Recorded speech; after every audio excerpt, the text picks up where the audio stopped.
Здраво! Добре на новата епизода на мојот подкаст. Во оваа епизода ќе зборувам за една тема која што мислам дека е една од најопасните работи што им се случуваат на жените кога сите почнуваат да ги опишуваат како силни. Реалноста е дека многу жени се наоѓаат на ова место. Многу се силни, многу се храбри, се носат со се, меѓутоа доаѓа еден момент кога никој повеќе не прашува како се, ниту пак никој повеќе не се појавува во нивниот живот за да им понуди некаква помош и поддршка, туку како да се подразбира дека таа жена може сама да носи се. Таа е силна, таа може се, таа ќе се снајде, таа е столбот, таа е карпата, таа е човекот што секогаш ќе најде речение. И ова е точно. И можеби на почеток знае да звучи како комплимент, ама после некое време, најчесто после неколку месеци, година или години, почнува да ова има една голема цена. И ова многу често го гледам, затоа што кога сите мислат дека си силна, многу ретко кој ќе праша како си, ретко кој ќе ти понуди помош, ретко кој забележува воопшто колку носиш. Буквално се подразбира тој товар. И уште поретко, дури и ти самата си дозволуваш да признаеш дека нешто ти е тешко. И последниве години со работа со толку многу жени, ако треба да издвојам нешто што најчесто го гледам како недостаток, не е незнаењето, ниту пак интелигенција, ниту пак способност, напротив, туку толку многу често веќе гледам кои што се неверојатно способни, но носат повеќе од колку што еден човек може и треба сам да носи. И знаат она буквално да некако дури ми го адресираат и тоа како проблем, толку многу си ја нормализирале силата, храброста, сето тоа што го носат, што дури ни самите повеќе не го гледаат. И тука има една голема и клучна разлика. Не е проблем што си силна, значи тоа е нешто што е дел од тебе, но настанува многу голем проблем кога таа сила станува единствен начин на кој што знаеш да живееш. И кога единствено нешто што знаеш е да издржиш, да потиснеш, да преживееш, да продолжиш, да се снајдеш, да носиш, да премолчиш, да решиш, тогаш силата веќе не ти е ресурс, туку буквално станува еден тип на затвор кој што ти носи длабоко незадоволство и од себе и од односите и од целиот живот. Сега реално науката многу ова го истражува. Значи, многу и сега се почесто се наоѓа, ајде да кажам, mental load или ментален товар, се зборува за тоа, се адресира овој проблем, каде што не се однесува нели само на физичките задачи, кои не се однесува на перење, готвење, чистење, организација, одење на работа, средување, нели така натаму, туку баш на онаа невидлива работа. И јас дури пред многу години ја отворив оваа тема и една цела серија на теми каде што зборувам со многу мајки, каде што баш зборуваме некако за оваа невидлива работа што се случува. Значи, кај треба да се јавиш, кој треба да посетиш, кој е луд, кој е тажен, што недостасува, што треба да се купи, што треба да се организира, каде има роден ден, кога има роден ден, кога има вакцина и така натаму. Што може да тргне наопаку, нели, што се може да биде опасност, запчиња, ушиња, очиња и така натаму, особено кога си мајка и кога имаш деца, меѓутоа баш тоа е некако како постојано да носиш еден цел систем во својата глава, каде што не си само ти, туку се нели и сите оние кои што се наоѓаат во твоето семејство. И згора над се многу често знаеува да е проширено, па да е и семејството по потекло, па да се и други луѓе, пријатели и така натаму, и ова станува една таква хронична состојба која што кога ние со години живееме како баш на некако како менаџери на сите други, нема кој да го менаџира нашиот товар, па дури ние веќе не можеме да го носиме и затоа многу често се случува мали ситници да не потполно извадат од колосак или од кожа. И има еден интересен концепт или само замолчување, така ќе го наречам, кој што има еден психолог која што го истражува со години. Таа носи една идеја која што е многу едноставна, а тоа е кога личноста почнува да ги потиснува своите потреби, своите чувства или пак мислење, само за да избегне конфликт, одбивање или чувство дека е товар. Сега, ова може на секој не звучи познато, нели? Нема да кажам дека сум уморна, не сакам да направам проблем, не кажам кога ми треба помош, па полесно е сама, па јас додека да кажам ова да се направи, ќе помине, демек сама ќе си го направам, не кажувам дека сум повредена, ќе помине, не кажам што ми треба или ќе кажам, ќе пробам, ќе најдам на отпори, веднаш ќе се откажам, па ќе се снајдам и така натаму. И ова на почеток некогаш знае да изгледа и како зрела личност, па добро си направила, па ајде не се случил некој конфликт, меѓутоа ова во суштина станува начин на живот и таа една цена што ја плаќаме многу скапо, затоа што кога ти со години не кажуваш што ти треба, ти престануваш и да знаеш што ти треба. И можеби овој дел е некој дел кој што и најмногу некако останува со мене и го гледам како еден шаблона, дека баш така повеќето луѓе мислат дека најголемата последица од немање работа на себе е, не знам, анксиозност или стрес или конфликт. Не, тоа се само симптоми. А најголемата цена е нешто друго, тоа е губење на контактот со себе, што не се случува секако преку ноќ, се случил постепено. Меѓутоа прво почнуваш односно прво престануваш да се прашуваш што сакаш, па после престануваш и да се бараш веќе, па престануваш да очекуваш. И се случува еден момент кај што престануваш да сонуваш и како на автопилот да живееш. Почнуваш да живееш живот кој што е функционално, ама како да не е твој, како да не си свесна дека си го живееш, дека тој живот што го живееш е баш твојот живот. И искрено, кога една жена свесно не работи на себе, таа не го губи мирот, си ја губи довербата во себе, затоа што секогаш, ама баш секогаш кога ќе си ја игнорира сопствената потреба, си испраќа порака, ти не си важна, не ја губи енергијата, баш она некако целата енергија што ја има и која што би можела да ја искористи некаде ја губи, но освен енергијата ја губи и храброста, затоа што колку подолго ќе живееш во фаза една, да речам, состојба на преживување, толку помалку почнуваш да ризикуваш и толку помалку пробуваш, толку помалку растеш и реалноста е дека тука губиш многу можни верзии од себе. Жена што си можела да станеш, жена што може да се изрази, жена што може да постави граница, што може да каже не, што може да побара, што може да избере поинаку. И може би ова е едно и најголемото недоразбирање околу личниот раст. Личниот раст не е да станеш подобра верзија од себе. Јас не верувам во тоа. Лично сам баш оној секогаш го кажам. Личниот раст е да не дозволиш стравови, рани, стари некои модели и така натаму да продолжат да ти го водат животот. И тоа е се. Значи да не живееш на автоматски пилот, да не реагираш на секој тригер, особено не е некој стар тригер, да не ги повторуваш истите приказни, да не ги носиш истите товари, да не ги живееш конфликтите 10 години поред, затоа што времето само по себе не лечи. Да, постојат некои рани кои што потребно е време секако да се залечат, меѓутоа само по себе ништо нема да се смени ако ти не се смениш, ако ти нешто не промениш. Времето само по себе не развива. Ниту не носи мудрост, свесноста не носи мудрост, рефлексијата носи мудрост, работата на себе носи мудрост. И ова е нешто кое што можеби и го слушаме и многу ни е лесно да го слушнеме, но многу е тешко да се спроведе во пракса. Мене милена тема би се отпори и реалноста е дека во суштина и многу често она што и самиот процес на психотерапија е да ги побиеш тие отпори и затоа не може класичен коучинг да те поддржи во тој систем. Затоа многу луѓе кои што одат на коучинг или слушаат и се едуцираат немаат реална промена затоа што стануваат на ниво на информација и искусен коуч секогаш ги препраќа на психотерапија, но дури и на психотерапија е многу тешко да се тргнат одредени отпори.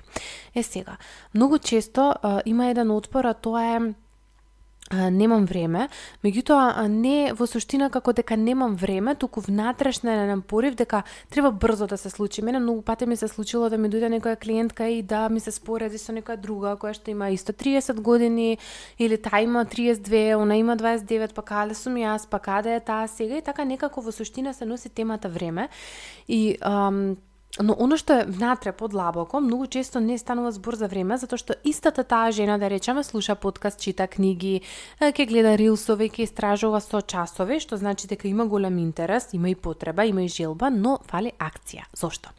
Затоа што акцијата носи одговорност, информацијата не носи одговорност. Значи, многу е побезбедно да слушаш за граници, отколку да поставиш граница. Многу е побезбедно да слушаш и да читаш за самодоверба, отколку стварно, реално да направиш нешто што те плаши. Многу е безбедно да читаш за промена, отколку навистина да се промениш.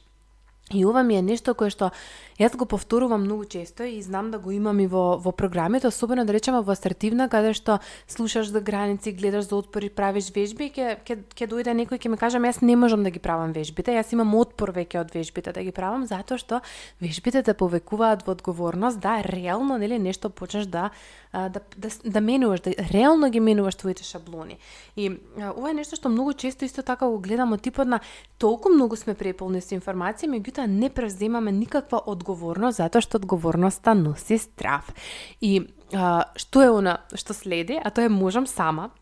И кога сме сами, кога не сме поддржани, нели, кога можам сама или ќе пробам и ќе направам, особено кога си силната, кога си успешната, кога си мајка, кога стварно носиш многу и кога и често можеш и навистина можеш, по која цена можеш? Да, можеш сама, но колку години веќе пробуваш сама, колку време пробуваш сама и дали имаш некаков бенефит од тоа што пробуваш сама и затоа што многу често кога го правиш тоа со некој друг, знае да биде и малку попредизвикувачки, односно нели некој друг нешто очекува, па тука доколку немаш разработена некој момент на проекција, очекување од другата страна, чувствуваш и некаков притисок и така натаму и наеднаш се појавува еден нов отпор, а најчесто тој отпор е па добро и не ми е толку тешко, затоа што и можеби ова е најопасниот отпор што го гледам, затоа што и така е.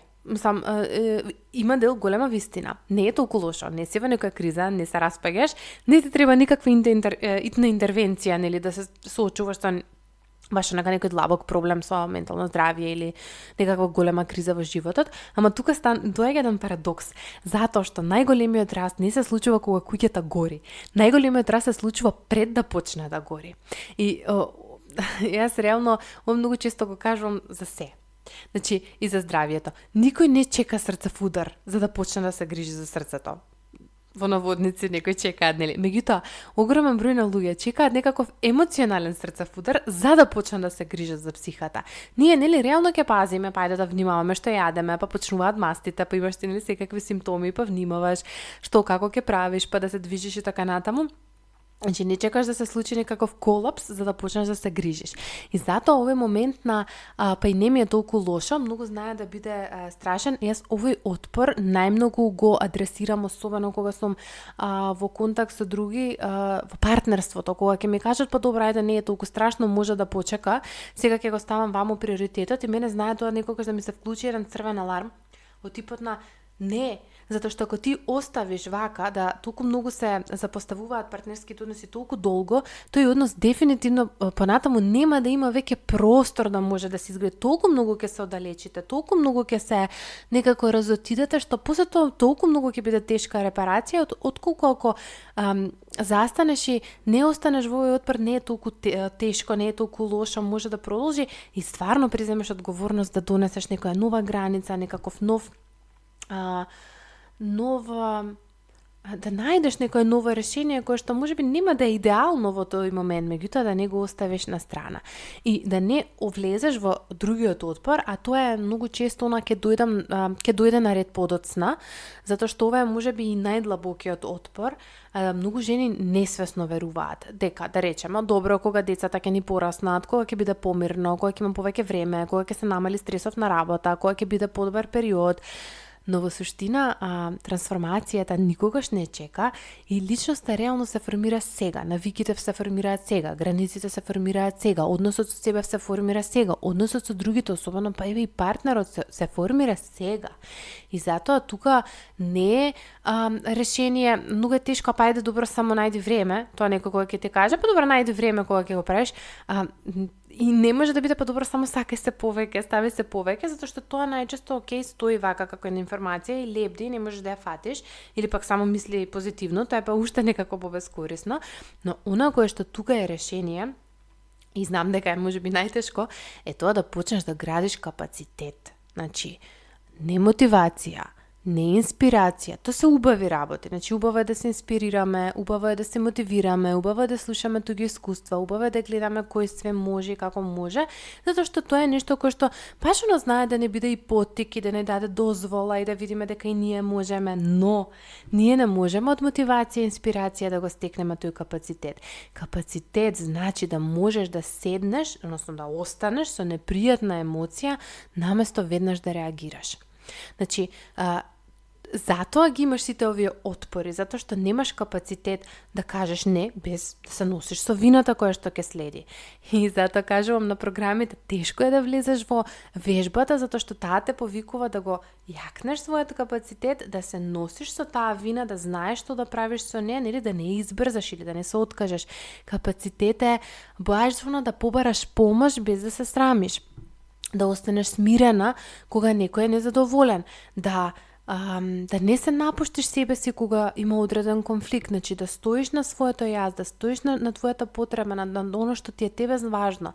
Капацитет исто така е да знаеш да го слушаш своето тело, да знаеш пред време кога ти кажува не, да го слушаш и својот живот и своето дете, доколку си мајка. Мислам дека има многу значење, затоа што многу често кога немаме капацитет, можеме само башно да преживуваме типот на најадено, напиено, наспиено и толку само да гледаме основните работи и нема тука капацитет да се види што стварно му треба на детето. И не може да бидеме совршени. Во одредени периоди дефинитивно ќе подклекнеме, на одредени места ќе подклекнеме, но многу е тешко кога свесно не работиме на ова, да го јакнеме, да го растеме, затоа што кога свесно работиме на ова, понатаму си оставаме простор за да може да се случи поправка или repair на односот, што е многу поважно од се друго.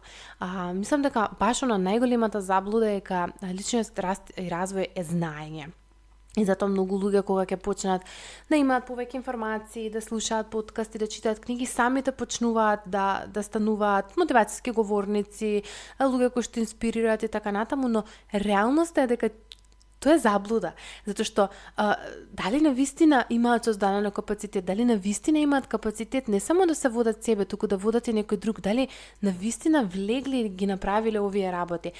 Може би само почнале, ајде така сакам да го донесам тоа, почнале во тој момент, почнале да преземаат одговорност, почнале да работат на себе, меѓутоа тоа не е нешто кое што завршува. И затоа повеќето жени веќе знаат што треба да прават.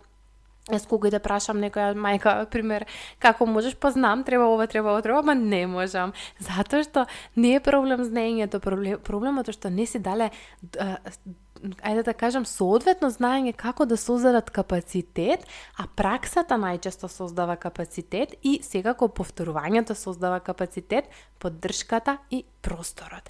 И токму затоа ја создадов Матресценција, затоа што тоа не е место каде што само информации ќе добиеш. Да, ќе има информации секако, теми кои што никаде не ги спомнувам, кои што можеби никој никогаш не ги носи во таква форма, но тоа е место каде што ќе можеш да го зголемиш капацитетот за да живееш поинаку по твоја мера, не јас како правам, не Ивана како прави, не Ана како прави, не Марија како прави, ти. Оно што тебе ти треба, тука и сега согласно твојот живот и оно што му треба на твоето дете или на твоите деца.